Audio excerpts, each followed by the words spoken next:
Let's go explore Kyoto.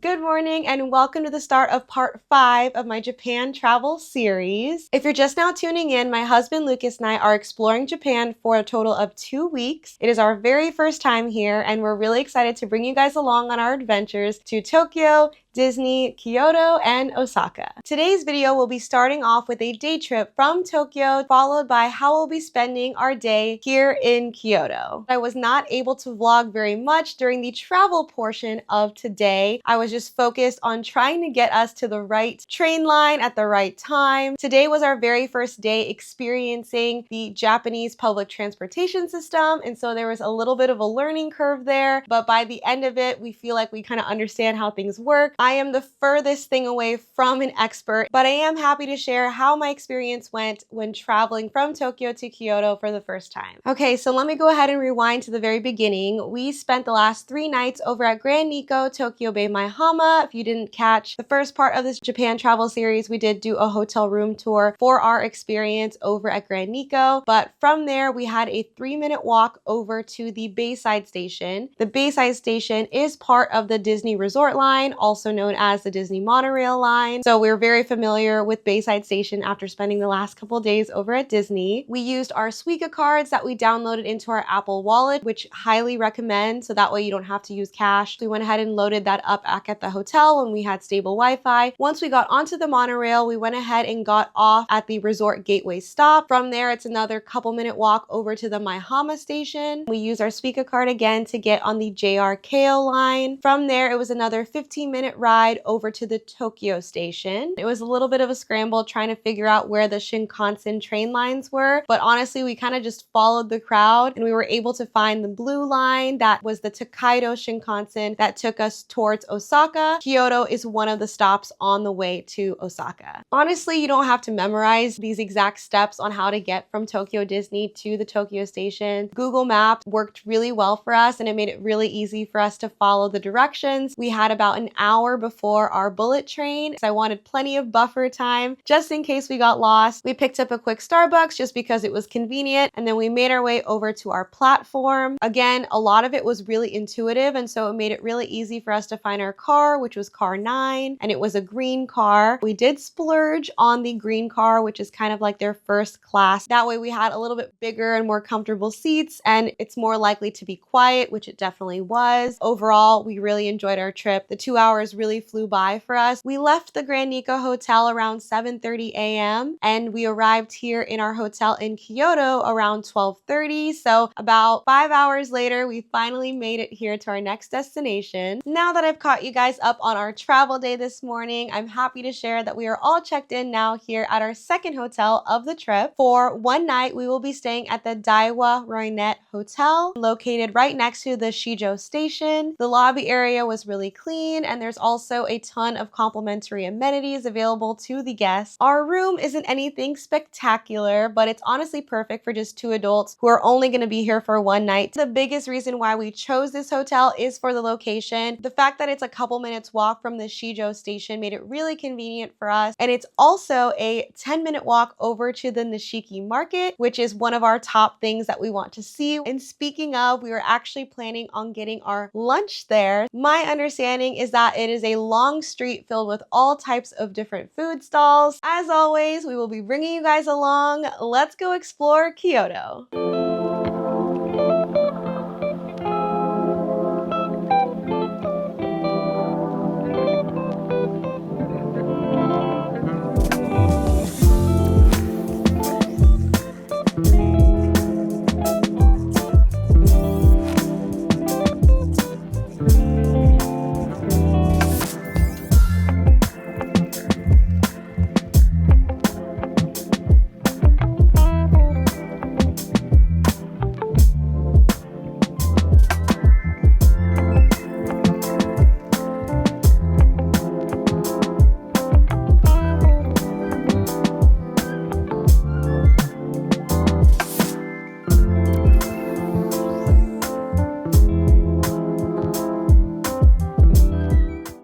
everything I ever imagined. We had the best time checking out all the different food stalls and the different snacks and treats and souvenirs. It was so much fun. Of course, it was definitely crowded given that it was lunchtime, but honestly, that was to be expected, and it really didn't dampen the experience for us. We just kind of went into it with those expectations and still enjoyed all of the different food. We also picked up a few souvenirs to bring back home. I'm gonna go ahead and save those for our haul that I'm gonna be sharing at the end of this Japan travel series. I've been picking up all kinds of souvenirs here and there, whether it's Disney and now Kyoto, and I'm sure I'll pick something up from Osaka and Tokyo as well, but I'm gonna save all those for a separate video at the end of the series, so stay tuned for that if hauls are your thing. We did stop by the hotel again just to drop off the souvenirs that I had purchased, so that way I didn't have to carry them over to our next destination for the day, which is a destination that is on the very top of my must-do in Kyoto list, and that is the Fushimi Inari Shrine, also known as the 10,000 Torii Gates. I'm so excited to be able to see this. We're gonna go ahead and jump on the subway again, and then afterwards I think we're gonna grab dinner. So that's the plan. Let's go.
Good morning. It is the next day here in Kyoto. Yesterday, we had a great time exploring the Fushimi Inari Shrine and seeing all of the beautiful torii gates. And then we made our way over to dinner over at Sanga Ono Kyoto. We had the course experience, which included sashimi, pan-fried dishes, some soup cooked in a really cool paper pot. And we also had some soba for the first time here in Japan, which I was excited to try. Everything was really great, and it was a really peaceful and quiet experience, which honestly was exactly what we were craving after spending the last couple days in Disney and traveling for 5 hours. It really was the perfect way to end the day. On the itinerary today is going to be the Arashiyama Bamboo Forest, followed by the Kiyomizu-dera Temple, and then ending at the Sannenzaka Street for some shopping and some lunch.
How was lunch? Great. I go back. I get more. 10 out of 10, no notes.